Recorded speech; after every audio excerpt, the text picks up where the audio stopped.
ಏನು ಪದ್ಮ, ಒಳ್ಳೆ ಉಲ್ಲಾಸದಿಂದ ದೇವಸ್ಥಾನಕ್ಕೆ ಹೊರಟಿರುವಂತೆ ಕಾಣುತ್ತಿದೆಯಲ್ಲ, ಮತ್ತೇನಾದರೂ ಹೊಸ ವಿಶೇಷ ಇದೆ ಏನು? ಹೌದು, ಆ ವಿಶೇಷಕ್ಕಿಂತ ಹೆಚ್ಚಿನ ಐಶ್ವರ್ಯ ಕಾಣಿಸಿದ್ದಾನೆ. ಹೋಗಿ ತಿಪ್ಪದ ದೀಪ ಹಚ್ಚಿ ಬಂದ್ರೆ ನಮ್ಮ ಜನ್ಮ ಸಾರ್ಥಕವಾಗುತ್ತದೆ. ಅಂದರೇನು ನಿನ್ನ ಮಾತಿನ ಅರ್ಥ? ಆ ದೇವರು ಮತ್ತೇನಾದರೂ ನಮಗೆ ಹೆಚ್ಚಿನ ಶ್ರೀಮಂತಿಗೆ ಸಿಗುವ ನಿಧಿ ಏನಾದರೂ ಪತ್ತೆ ಹಚ್ಚಿದ್ದಾನೇನು? ಆ ನಿಧಿಗಿಂತ ಹೆಚ್ಚಿನ ಐಶ್ವರ್ಯವನ್ನೇ ನಮಗೆ ಕರುಣಿಸಿದ್ದಾನೆ. ಅದಕ್ಕಾಗಿ ದೀಪ ಹಚ್ಚಿ ಬಂದ್ರೆ ನಮ್ಮ ಜನ್ಮ ಸಾರ್ಥಕವಾಗುತ್ತದೆ. ಒಟ್ಟಾರೆ ನಾವೇ ಭಾಗ್ಯವಂತರು.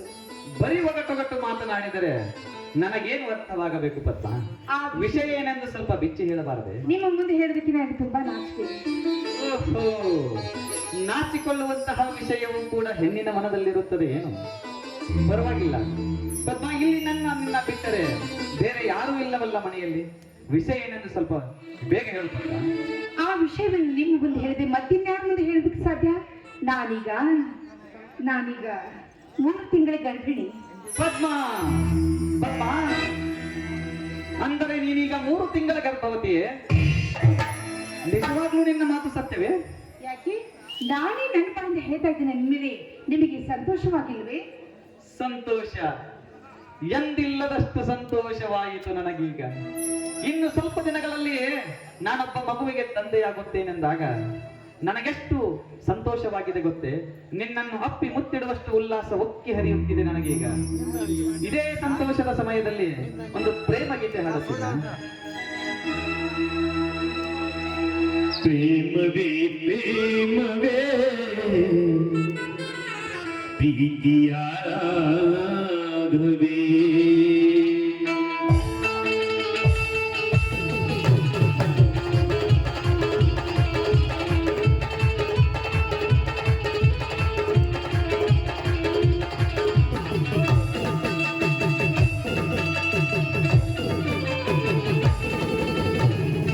ಪ್ರೇಮವೇ ಪ್ರೇಮವೇ ಪ್ರೀತಿಯ ರಾಗವೇ, ಹೃದಯದ ಭಾವವೇ ದೈವದ ಬಂಧವೇ, ನನ್ನ ಹೃದಯದಲ್ಲಿ ಹಾಡಿನಲ್ಲಿ ಮಾಂಸವೇ.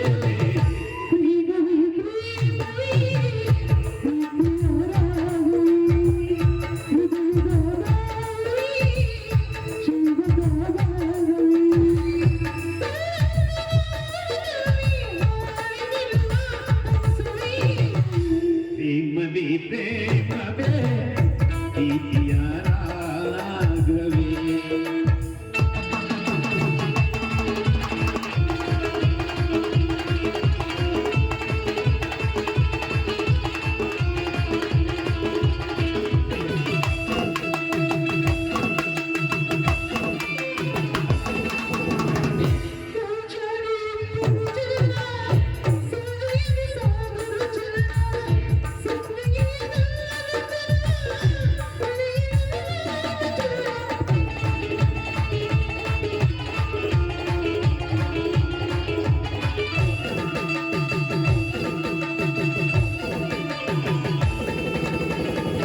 ತಾರೆಯು ಕಾಡಿಗೆ ಚೆನ್ನ, ನಗರಿಯು ನೀರಿಗೆ ಚೆನ್ನ, ತಾವರೆಯ ಕೆನ್ನೆಯ ಚೆಲುವೆ, ಜೊತೆ ಇರಲು ನಾನು ಚೆನ್ನ.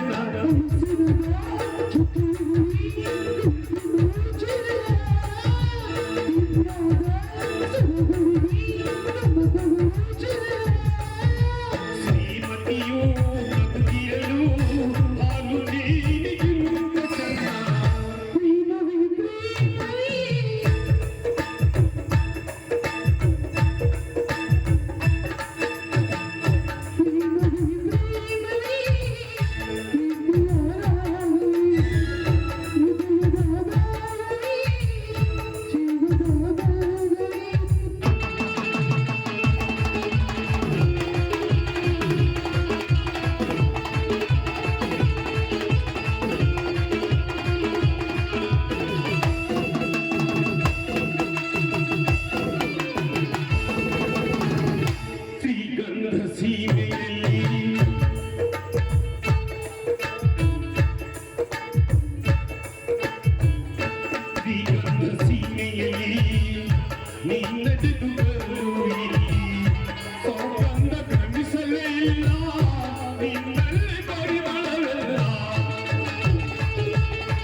ಸ್ಥಿತಿ ಬಂದೊದಗಿದೆ. ನಾಳೆ ಪದ್ಮಾಳ ಹೊಟ್ಟೆಯಲ್ಲಿ ಹುಟ್ಟುವ ಕೂಸೆ ನಮ್ಮೆಲ್ಲ ಆಸ್ತಿಗೆ ಹೊಣೆಗಾರನಾಗುತ್ತಾನೆ. ಆದರೆ ಅದಕ್ಕೂ ಮೊದಲೇ ನಾನೊಂದು ಉಪಾಯ ಹುಡುಕಲೇಬೇಕು.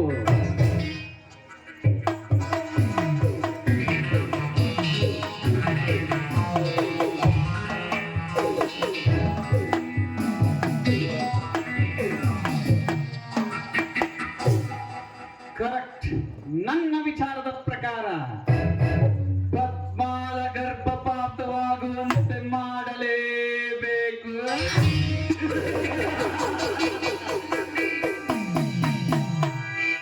ಅಂದರೆ ಮಾತ್ರ ಈ ಪ್ರತಾಪದ ಕಾರ್ಯಕ್ಕೆ ತಕ್ಕ ಯಶಸ್ಸು.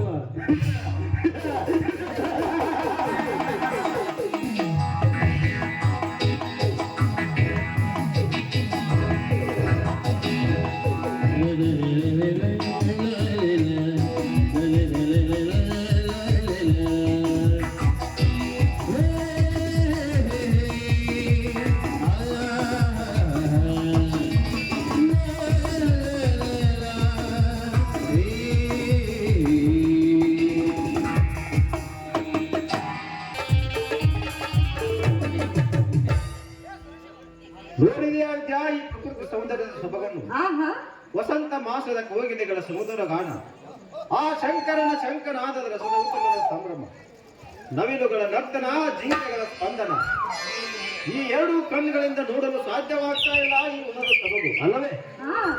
ನಿಜವಿದೆ ನಿಮ್ಮ ಮಾತು. ಈ ನಿಸರ್ಗ ಮಾನವನನ್ನು ಆಕರ್ಷಿಸುವ ಒಂದು ಸೂತ್ರವಾಗಿದೆ. ಪ್ರೇಮಿಗಳು ಬಯಸುವುದು ಹೂದೋಟವನ್ನು, ಕವಿಗಳು ಬಯಸುವುದು ಈ ನಿಸರ್ಗವನ್ನು. ಹಾಗೆ ತಾವು ಕೂಡ ಈ ನಿಸರ್ಗದಲ್ಲಿ ಕಾಲಿಟ್ಟ ತಾವು ಹಾಕಿ ಬಟ್ಟೆ ತೊಟ್ಟು ಕಾನೂನನ್ನು ಹಿಂಬಾಲಿಸುವ ವ್ಯಕ್ತಿಯಾದರೂ ಕೂಡ ಇವತ್ತು ಈ ಸಾಹಿತ್ಯ ನಿಮ್ಮ ಬಾಯಿಂದ ಅದೆಷ್ಟು ಅಚ್ಚುಕಟ್ಟಾಗಿ ಹೋಗುತ್ತಿದೆಯಲ್ಲ.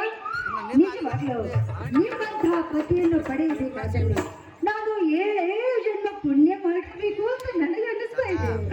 ವಿದ್ಯಾ, ಮಾನವ ಜೀವಿ ಈ ಭೂಮಿ ಮೇಲೆ ಹುಟ್ಟಿ ಬಂದ ಮೇಲೆ ಸ್ವಜನ್ಮ ಸಾರ್ಥಕ ಮಾಡಿಕೊಳ್ಳಲು ಒಂದು ಅವಕಾಶವಿದೆ.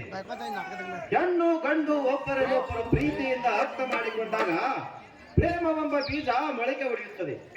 ಆ ಪ್ರೇಮವೆಂಬ ಬೀಜವನ್ನು ಕೆಲವು ದಿನಗಳವರೆಗೆ ನಮ್ಮ ಮೈಗಂಟಿಸಿಕೊಂಡಾಗ ಮಮತೆ ಎಂಬ ಪಗಳು ಹೊಡೆದು ಮಗು ಎಂಬ ತೆಡೆ ಬಿಡುತ್ತದೆ. ಹೆಣ್ಣಾದವಳು ಆ ಮಗುವನ್ನು ಉಡಿಯಲ್ಲಿ ಹಾಕಿಕೊಂಡು ಎದೆ ಹಾಲು ಕುಡಿಸಿ ಲಾಲನೆ ಪಾಲನೆ ಪೋಷಣೆ ಮಾಡಿದಾಗ ಮಕ್ಕಳೆಂಬ ರಾಶಿ ನಮ್ಮ ಕೈ ಸೇರುತ್ತದೆ. ಸತ್ವ ಪರೀಕ್ಷೆ ಬಂದಾಗ ಎಂತ ಗಂಟಾಂತರ ಬಂದವರು ಎದುರಿಸಲು ಸಿದ್ಧವಾಗಿರಬೇಕು ವಿದ್ಯಾ, ಸಿದ್ಧವಾಗಿರಬೇಕು. ಪಕ್ವವಾದ ಅಭಿರುಚಿ ನಿಮ್ಮಲ್ಲಿದ್ದಾಗ ಯಾವ ಗಂಡಾಂತರ ಬರಲು ಸಾಧ್ಯವೇ ಇಲ್ಲ. ಅದು ಅಲ್ಲದೆ ನಿಮ್ಮ ಒಲವು ಬಯಸಿ ಬಂದವಳು ನಾನು. ನನ್ನನ್ನು ಸತಿ ಅಂತ ಸ್ವೀಕಾರ ಮಾಡಿದ್ದು ತಾವು. ಹೀಗಿದ್ದಾಗ ನಮ್ಮ ಬಾಳಿನಲ್ಲಿ ಎಂಥ ಬಿರುಗಾಳಿ ಬೀಸಿದರೂ ಕೂಡ ನಾವು ಬೇರೆಯಾಗಲು ಸಾಧ್ಯವಿಲ್ಲ ಸ್ವಾಮಿ, ಸಾಧ್ಯವಿಲ್ಲ. ವಿದ್ಯಾ, ಮಾನವನಿಗೆ ಆ ದೇವರು 2 ಕಣ್ಣು ಕೊಟ್ಟಿರುತ್ತಾನೋ ನಿಜ. ಆದರೆ ಅವು ಸಂದರ್ಭಕ್ಕನುಗುಣವಾಗಿ ಕುರುಡಾಗಿ ಬಿಡುತ್ತವೆ. ಆದರೆ ದೇವರು ಈ ಮಾನವನ ದೇಹವನ್ನು ಸೃಷ್ಟಿಸುವಾಗ ಜ್ಞಾನದ ಕಣ್ಣನ್ನು ಕೊಟ್ಟು ಕಳಿಸಿದ್ದಾನೆ. ಆದರೆ ಮಾನವನು ಅದನ್ನು ಮರೆತು ಅಜ್ಞಾನದಂತೆ ಸಾಗುತ್ತಿದ್ದಾನೆ. ಅನ್ಯಾಯದ ಮೆಟ್ಟಲನ್ನು ಏರುವುದನ್ನು ಬಿಟ್ಟು ನ್ಯಾಯದ ಏರಿದರೆ ಜನ್ಮ ಸಾರ್ಥಕವಾಗುತ್ತದೆ ವಿದ್ಯಾ, ಜನ್ಮ ಸಾರ್ಥಕವಾಗುತ್ತದೆ. ನಿಜ ಸ್ವಾಮಿ, ನೀತಿಯೇ ಕಣ್ಣು ಪ್ರೀತಿಯೇ ಉಸಿರು ಅಂತ ಇಲ್ಲಿ ತನಕ ಭಾವಿಸಿಕೊಂಡು ಬಂದವರು ನಾವು. ಅಂತ ಹಾಗೆ ನೀವು ಪೊಲೀಸ್ ಅಧಿಕಾರಿ ಆಗೋದಕ್ಕಿಂತ ಯಾವ್ದಾದ್ರೂ ಒಂದು ಕಾಲೇಜ್ ಲೆಕ್ಚರ್ ಆಗಿದ್ರೆ ತುಂಬಾ ಒಳ್ಳೇದಿತ್ತು. ಹೌದು ಹೌದು. ಅದೆಷ್ಟು ನೀತಿ ಪಾಠ ಹೇಳಿಕೊಡ್ತಾ ಇದ್ರು ಏನು. ನೋಡು ವಿದ್ಯಾ, ನಾನು ಆರಕ್ಷಕರ ಠಾಣೆಯಲ್ಲಿ ಸಬ್ ಇನ್ಸ್ಪೆಕ್ಟರ್ ಆಗಿ ಕೆಲಸ ಮಾಡ್ತೀನಿ. ಮನೆಯಲ್ಲಿ ಲೆಕ್ಚರ್ ಆಗಿ ನಿನಗೆ ತಿಳುವಳಿಕೆ ಹೇಳ್ತೀನಿ. ಅಲ್ಲಿ ಇಲ್ಲಿ ಹಾಗೂ ಈಗ ಸ್ವಲ್ಪ ಸಮಯ ಸಿಕ್ಕಾಗ ನಿನ್ನನ್ನು ಈ ಬೃಂದಾವನಕ್ಕೆ ಕರೆದುಕೊಂಡು ಬಂದು ನಿನಗೆ ಪ್ರೇಮ ಪಾಠನೂ ಹೇಳಕ್ ಬರುತ್ತೆ ನನಗೆ. ಬಾ ಸಾಕು ಮಾಡ್ರಿ. ಅಲ್ಲ, ಆಗ್ಲೇ ಶುರು ಆಯ್ತೇನು ಹುಡುಗಾಟ. ಮನೆಯಲ್ಲಿ ನಿಮ್ಮ ಕಾಟ ತಪ್ಪಿತು ಅನ್ಕೊಂಡಿದ್ದೆ, ಈಗ ಇಲ್ಲಿಯೂ ಶುರು ಆಯ್ತೇನಪ್ಪ ನಿಮ್ಮ ಪ್ರೀತಿ ಪಾಠ. ಎಷ್ಟೊಂದು ಸುಂದರವಾಗಿದೆ ಸಂಜೆಯ ಸಮಯದಲ್ಲಿ. ಸಂಜೆಯ ಸುಂದರ ಬಾನು, ನಸುಕಿನ ಸೂರ್ಯನ ಮಿಣಗು, ಚಂದ್ರನ ಬೆಳದಿಂಗಳ ಹೊಳಪು, ಪ್ರಕಾಶ ನೀಡುವ ನಕ್ಷತ್ರಗಳ ಸಂಪು, ಸಪ್ತಸರ ಸಂಗೀತ ನೀಡುವ ಗಿಳಿಕೋಗಿಲೆಗಳ ಸುಮಧುರ ಗಾನ. ಆಹಾ ಆಹಾ, ಎಷ್ಟೊಂದು ಅರ್ಥಗರ್ಭತವಾಗಿದೆ ಈ ಸಾಲು. ದಣಿದು ಬಂದ ಪ್ರೇಮಿಗಳ ಪ್ರಣಯದ ಆಟಕ್ಕೆ ಚೈತನ್ಯ ನೀಡುವ ದುಂಬಿಗಳ ಸಾಲು. ಎಷ್ಟು ವರ್ಣಿಸಲು ಸಾಲದು ವಿದ್ಯಾ ಈ ನಿಸರ್ಗದ ಸುಂದರ ತಾಣ. ನಿಜ ಸ್ವಾಮಿ, ಅದೋ ಅಲ್ಲಿ ನೋಡಿ, ಆ ಕೋಗಿಲೆಗಳು ಕುಹು ಕುಹು ಎನ್ನುವ ಕೂಗು. ಹಾಗೆ ಅದು ಅಲ್ಲಿ ನೋಡಿ, ಆ ನವಿಲುಗಳ ನರ್ತನ. ಮಾಮರದ ಇಂಚರಿಂದ ಚಿಂಚುವಿನಿಂದ ತುತ್ತು ಕೆರವ ಆ ಪ್ರೇಮಿಗಳಿಗೆ ರಸವನ್ನು ನೀಡುವಂತಿದೆ. ನಿಜವಾಗ್ಲೂ ಅದು ಅಲ್ಲಿ ನೋಡಿ, ಆ ಗಿಡದಲ್ಲಿದ್ದ ಹಕ್ಕಿಗಳು ಒಂದಕ್ಕೊಂದು ಬುತ್ತಿಕ್ಕುತ್ತ ಹೇಗೆ ಆನಂದ ಹೊಂದುತ್ತಿದೆ.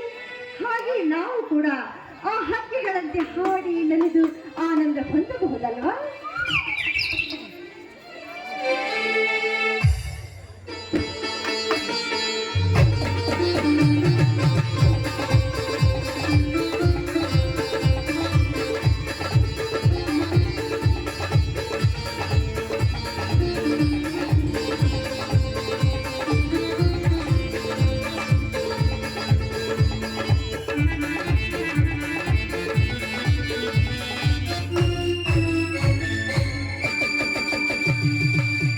ಜೊತೆಯಾಗಿ ಹಿತವಾಗಿ ಸರಿ ನಡೆವ ಸಿರಿ ನುಡಿವ, ಜೊತೆಯಾಗಿ ಹಿತವಾಗಿ ಸರಿ ನಡೆವ ಸಿರಿ ನುಡಿವ.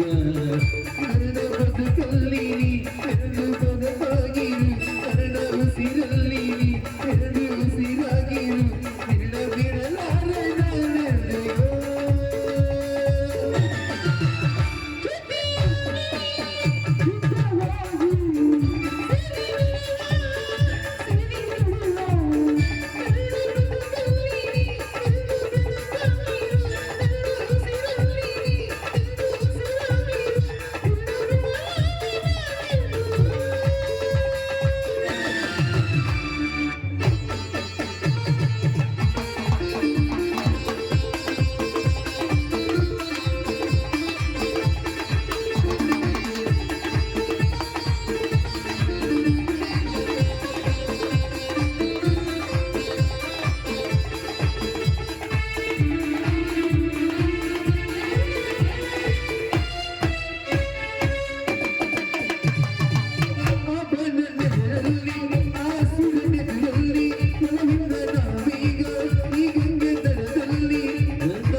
ಬಡದಾಡ್ತಿ ತಮ್ಮ ಮಾಯ ಮೆಚ್ಚಿ ಈ ಸಂಸಾರ ಮೆಚ್ಚಿ.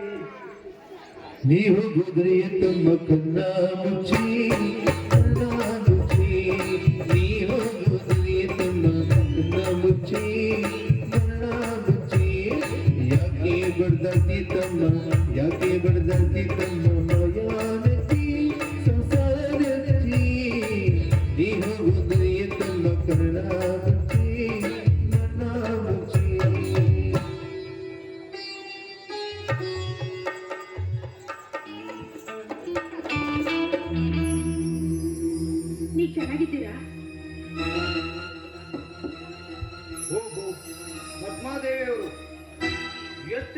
ಶ್ರೀಮಂತರಾದರೂ ಇನ್ನೂ ಈ ಬಡವನನ್ನು ಮರ್ತಿಲ್ಲಲ್ಲ.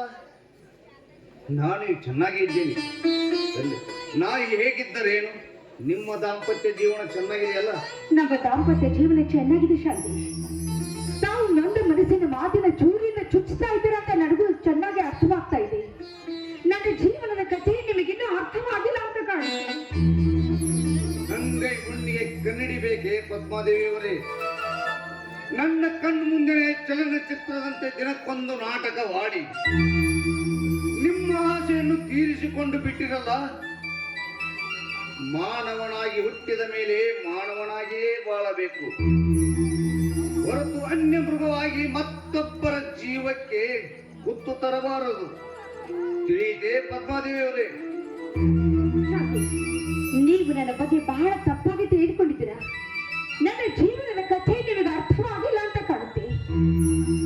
ನಾನು ನನ್ನ ಜೀವನಕ್ಕೆ ನಾನೇ ಮುಳ್ಳು ಚುಚ್ಚಿಕೊಂಡು ಬಿಟ್ಟೆ. ಅಷ್ಟೊಂದು ಕೀಳಾಗಿ ಕಾಣಬೇಡಿ. ದಯವಿಟ್ಟು ನನ್ನ ಪರಿಸ್ಥಿತಿಯನ್ನು ಸ್ವಲ್ಪ ಅರ್ಥ ಮಾಡಿಕೊಳ್ಳಿ.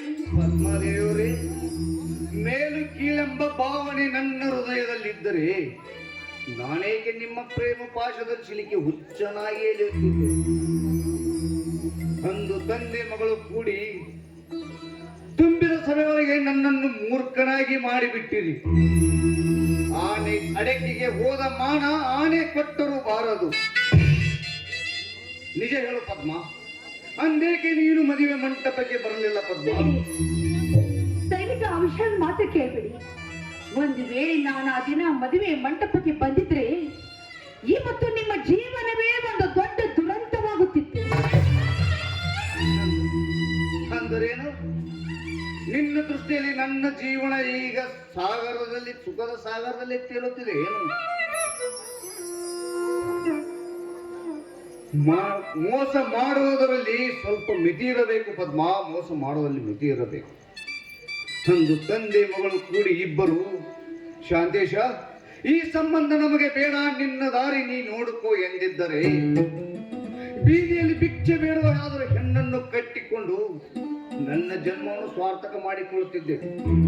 ಆದರೆ ನೀವು ಶ್ರೀಮಂತರ ಕೈ ಹಿಡಿಯಬೇಕೆಂಬ ಆಸೆಯಿಂದ ನನ್ನಂತ ಬಡ ಭಿಕಾರಿಯನ್ನು ಮೋಸ ಮಾಡಿಬಿಟ್ಟಿದ್ರಿ ಪದ್ಮ, ಮೋಸ ಮಾಡಿಬಿಟ್ಟು. ನಾನು ಯಾವ ರೀತಿಯಿಂದ ತಿಳಿಸಿ ಹೇಳಿದ್ರು ಕೂಡ ನಿಮಗೆ ಅರ್ಥವಾಗ್ತಾ ಇಲ್ಲ. ನಾನು ನಿಮ್ಮ ಬಗ್ಗೆ ಅಪಾರವಾದ ಪ್ರೀತಿನೇ ಇಟ್ಕೊಂಡಿದ್ದೀನಿ. ಆದ್ರೆ ಆ ವಿಧಿ ನಮ್ಮಿಬ್ಬರನ್ನು ದೂರ ಮಾಡಿತು. ಅಷ್ಟೇ ಅಲ್ಲ, ಅಗ್ನಿಯಾಗಿ ನಮ್ಮಿಬ್ಬರನ್ನು ಕಾಡು ಬಿಡ್ತು ಆ ವಿಧಿ. ಪ್ರೇಮ ಎಂಬ ಎರಡಕ್ಷರದ ಗುರುತಿರಲ್ಲ ಈ ಬರಡಾದ ದೇಹದಲ್ಲಿ. ಪ್ರೀತಿ ಎಂಬ ಬೀಜ ಬಿತ್ತಿ ಹೆಮ್ಮರವಾಗಿ ಬೆಳೆಸಿಬಿಟ್ಟೆ ಪದ್ಮ. ಮರಳಿ ನೀನೇ ಬಿರುಗಾಳಿಯಾಗಿ ಬಂದು ಬೇರು ಸಮೇತ ಆ ಮರವನ್ನು ನೆಲಕ್ಕೆ ಉಳಿಸಿಬಿಟ್ಟೆ ಪದ್ಮ, ನೆಲಕ್ಕೆ ಉಳಿಸಿಬಿಟ್ಟೆ. ಹೀಗೆ ಯಾರ ಮನೆಯ ಒಲೆಯ ಬೂದಿಯಾಗಿದೆಯೋ, ಯಾರಿಗೆ ನೆರಳು ಕೊಡುವ ಮನೆಯ ಜಂತಿಯಾಗಿದೆ ನಾನು.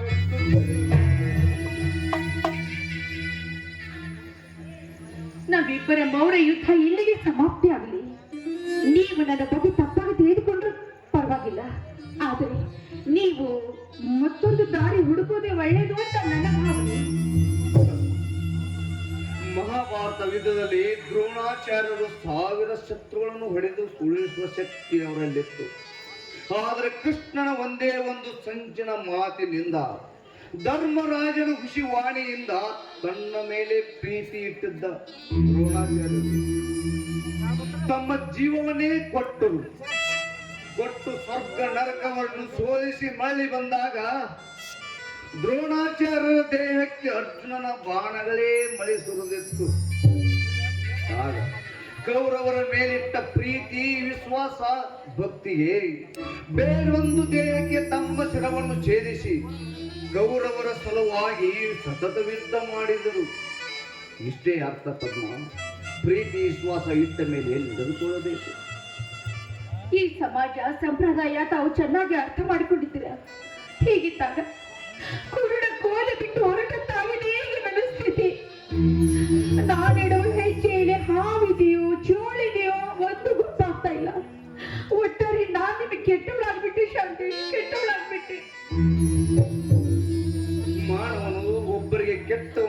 ಮಾಡುವುದು ಸಹಜ. ಆದರೆ ಈಗ ಕಟ್ಟಿಕೊಂಡ ಗಂಡನಿಗೆ ನೀನು ಮೋಸ ಮಾಡಬೇಡ ಪದ್ಮ, ಮೋಸ ಮಾಡಬೇಡ. ಹೆಣ್ಣಿನ ಬುದ್ಧಿ ಚಂಚಲವಾದರೆ ಗಂಡು ಹುಚ್ಚನಾಗುವುದರಲ್ಲಿ ಸಂದೇಹವಿಲ್ಲ.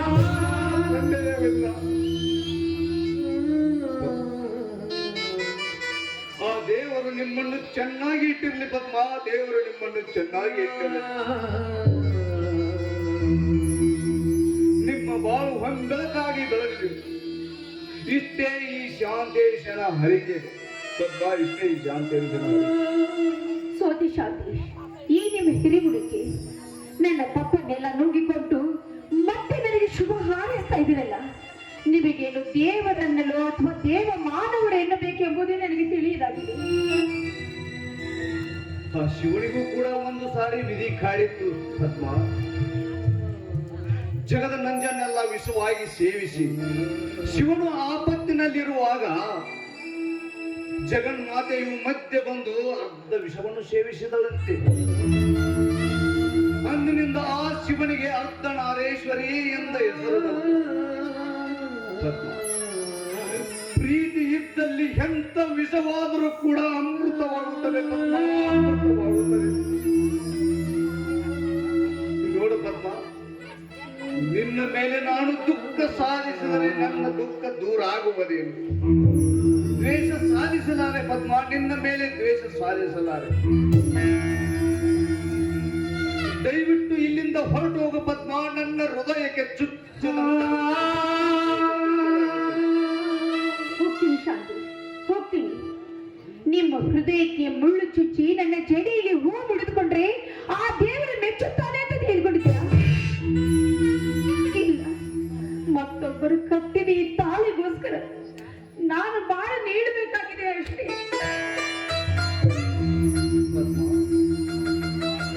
ನೀ ಮಹಾಪುಣ್ಯವಂತೆ ಪದ್ಮ, ಮಹಾಪುಣ್ಯವಂತೆ.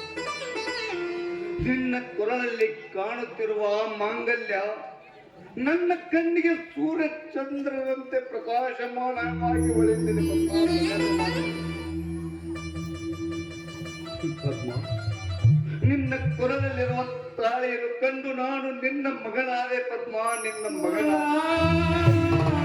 ನೀನು ಹಿಂದಿನಿಂದ ನನ್ನ ಹೆತ್ತ ತಾಯಿ, ಹೆತ್ತ ತಾಯಿ. ಪದ್ಮ, ನೀನು ಗರತಿ ಪದ್ಮ, ನೀನು ಗರತಿ. ಆದರೆ ನಿನ್ನ ಗಂಡ ಮಾತ್ರ ಗರ್ವದವನು. ಗರ್ವದ ಗಂಡನಿಗೆ ಗರತಿಯಾಗಿ ಬಾಳಿ ಈ ಸಮಾಜಕ್ಕೆ ತೋರಿಸುವ ತಾಯಿ, ಸಮಾಜಕ್ಕೆ ಗರತಿ ಹೆಣ್ಣಿಗೆ ಗರ್ವದ ಗಂಡ ಎಂದು ನಿನ್ನ ಸೇವೆ ಈ ಸಮಾಜಕ್ಕೆ ಉಳಿಯಲಿ ಪದ್ಮ, ನಿನ್ನ ಸೇವೆ ಈ ಸಮಾಜಕ್ಕೆ ಉಳಿಯಲಿ. ಸುವರ್ಣಾಕ್ಷರದಿಂದ ಬರೆದಿರಲಿ ಪದ್ಮ, ಸುವರ್ಣಾಕ್ಷರದಿಂದ ಬರೆದಿದೆ. ನಿಜ ಶಾಂತೇಶ್, ನಿಮ್ಮ ಮಾತು. ಹೆಣ್ಣಾಗಿ ಹುಟ್ಟಿದ ನಾನು ಹೆಣ್ಣಿನ ಧರ್ಮವನ್ನು ಪಾಲಿಸುತ್ತೇನೆ ವಿನಃ ಯಾವ ಗಂಡಸಿನ ಹೇಯಾಳಿಸುವ ಹೀನ ಮನ ನನ್ನಲ್ಲಿಲ್ಲ. ಇಷ್ಟೆಲ್ಲ ನೋವನ್ನು ನುಂಗಿಕೊಂಡು ಈ ಪ್ರಪಂಚದಲ್ಲಿ ಬಾಳುವುದಕ್ಕಿಂತಲೂ ಬೇಗ ಸತ್ತು ಸ್ವರ್ಗ ಸೇರುವುದೇ ಸಾವಿರ ಪಾಲು ಮೇಲು. ಅಳಬೇಡ ಪದ್ಮ, ಅಳಬೇಡ. ಇಂಥ ಪವಿತ್ರವಾದ ದೇವಸ್ಥಾನದಲ್ಲಿ ಅಳಬೇಡ ಪದ್ಮ. ನಿನಗೆ ಬೇಕಾದವರನ್ನು ಬೇಡಿಕೋ, ಆ ದೇವರಿದ್ದಾನೆ ಪದ್ಮ. ನೀನು ಇಲ್ಲಿ ದುಃಖಿಸಿದ ನಿಂತರೆ ನಿನ್ನ ದುಃಖ ದೂರಾಗುವುದೇನು ಪದ್ಮ, ದುಃಖ ದೂರಾಗುವುದೇನು? ನೋಡು ಪದ್ಮ, ನಾವು ಬಹಳ ಹೊತ್ತು ಇಲ್ಲಿ ಮಾತನಾಡುತ್ತ ನಿಂತರೆ ಈ ಸಮಾಜ ಇಲ್ಲ ಸಲ್ಲದ ಕಥೆಯನ್ನು ಕಟ್ಟಿ ನಮ್ಮನ್ನು ಕೀಳಾಗಿ ಕಾಣುತ್ತದೆ. Please go into your house Padma, go. ಬರ್ತೀನಿ ಶಾಂತೇಶ್. ಈ ಅನಾಥಗಳನ್ನು ಯಾವ ಕಾಲಕ್ಕೂ ನೀವು ಮರೆಯಬೇಡಿ. ಮುಂದಿನ ಜನ್ಮದಲ್ಲಾದರೂ ಈ ನಿಮ್ಮ ಋಣವನ್ನು ನಾನು ಮುಟ್ಟಿಸ್ತೇನೆ. ದಯವಿಟ್ಟು ನನ್ನ ತಪ್ಪನ್ನು ಕ್ಷಮಿಸಿಬಿಡಿ. ಪ್ರೇಮಿಗಳನ್ನು ಪದ್ಮ, ನನ್ನ ಋಣ ತೀರಿಸುವ ಭಾಗ್ಯ ಇನ್ನೂ ಬ್ರಹ್ಮ ನಿನ್ನ ಹಣೆಯಲ್ಲಿ ಬರಲಿಲ್ಲ ಪದ್ಮ. ಈ ಜೀವ ಬೀಳದ್ರೊಳಗಾಗಿ ನಿನ್ನ ಋಣವನ್ನು ನಾನು ತೀರಿಸುತ್ತೇನೆ. ನಿನ್ನ ಋಣವನ್ನು ನಾನು ತೀರಿಸುತ್ತೇನೆ.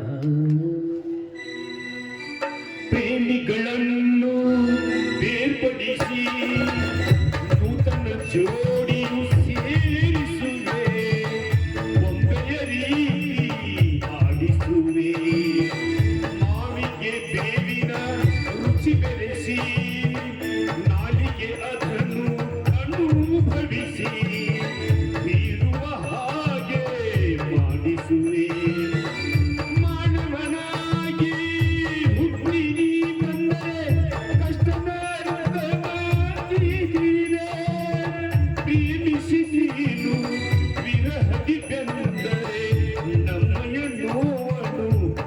ದೈವಿ ಕಣ್ಣಿಗೆ ಕಾಣದ ನಾಟಕಗಾರ